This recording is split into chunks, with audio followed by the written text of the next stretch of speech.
Il copione è quasi lo stesso dell'anno scorso. L'Aquarius parte, fa il suo bel recupero davanti alle coste della Libia e poi fa rotta verso l'Italia. Se non fosse che stavolta, per la prima volta dopo secoli che si faceva così, Salvini la blocca e sostanzialmente annuncia: Tu non puoi passare! Bene, l'Aquarius quindi si blocca, resta in attesa sul da farsi per qualche giorno, fa un po' di pressione sull'Italia, ma alla fine si rassegna e fa rotta verso Valencia, in Spagna, che ha accettato di prendersi questi 600 migranti. Ma Salvini può farlo? Può bloccare la nave di una ONG? Sì, può. Nonostante tutte le polemiche e fake news, come spiega bene questo articolo del Sole 24 Ore, a febbraio è scaduta la missione Triton, sostituita dall'operazione Themis.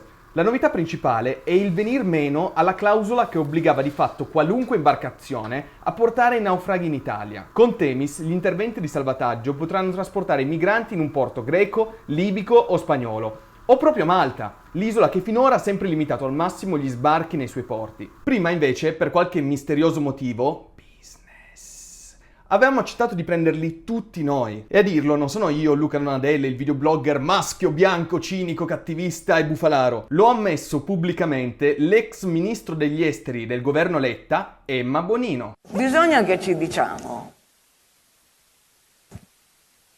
che bisogna tentare di cambiare, ma il fatto che nel 2014 e 2016 abbiamo chiesto che il coordinatore fosse a Roma, la Guardia Costiera, e che gli sbarchi avvenissero tutti quanti in Italia, l'abbiamo chiesto noi.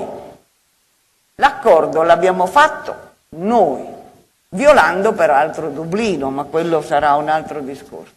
Ora, come potete ben immaginare, in queste ore la passerina dei No Borders, quelli che sognano un mondo senza confini, in queste ore è infuocata come non mai, letteralmente alla temperatura del sole. E stanno scrivendo e dicendo le peggio stronzate. Ma io esisto per questo. Iniziamo con questa. Sta girando tantissimo questa tabella che dovrebbe dimostrare che l'Italia accoglie meno di tutti gli altri paesi europei.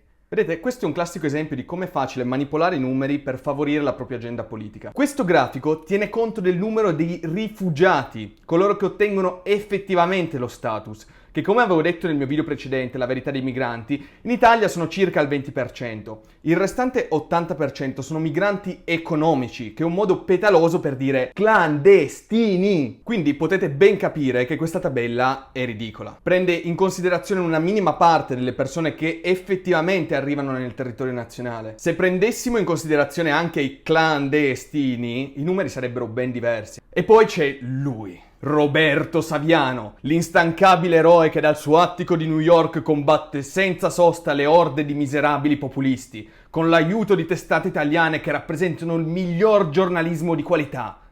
Fanpage.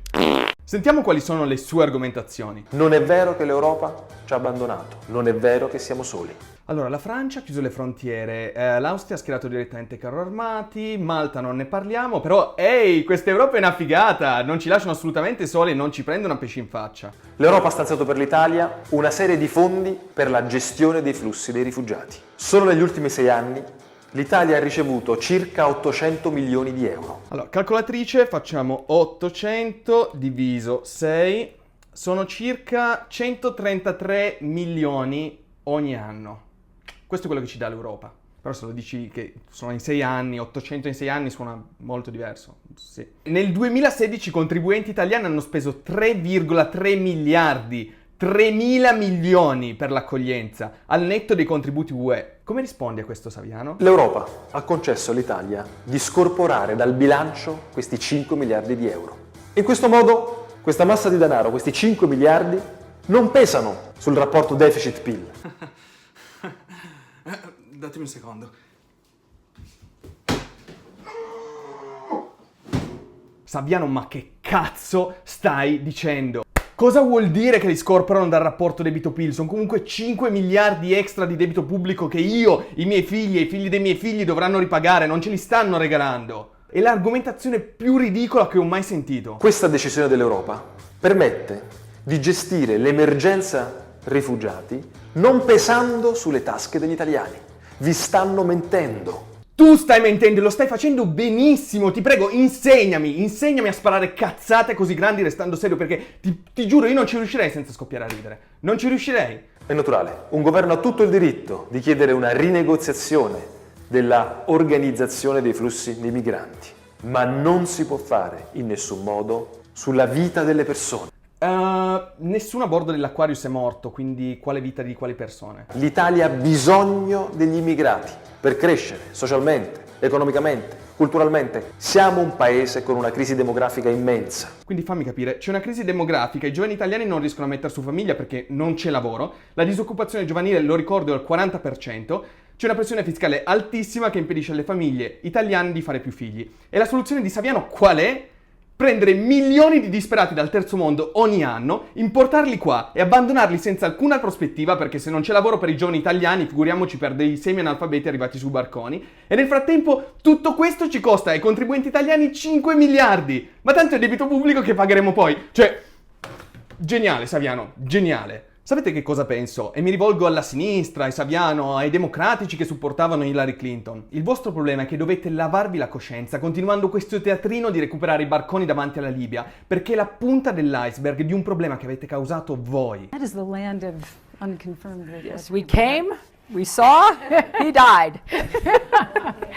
Voi avete voluto far fuori Gheddafi per i vostri interessi, fregandovene che questo avrebbe lasciato la Libia nel caos totale in cui è adesso. E sempre voi avete sostenuto e ancora sostenete i ribelli moderati in Siria perché volete far fuori anche Assad. La vostra ipocrisia e malafede è seconda solo a quella di Macron, l'antipopulista, che ci accusa di essere vomitevoli, mentre nel frattempo le frontiere francesi le tiene ben chiuse.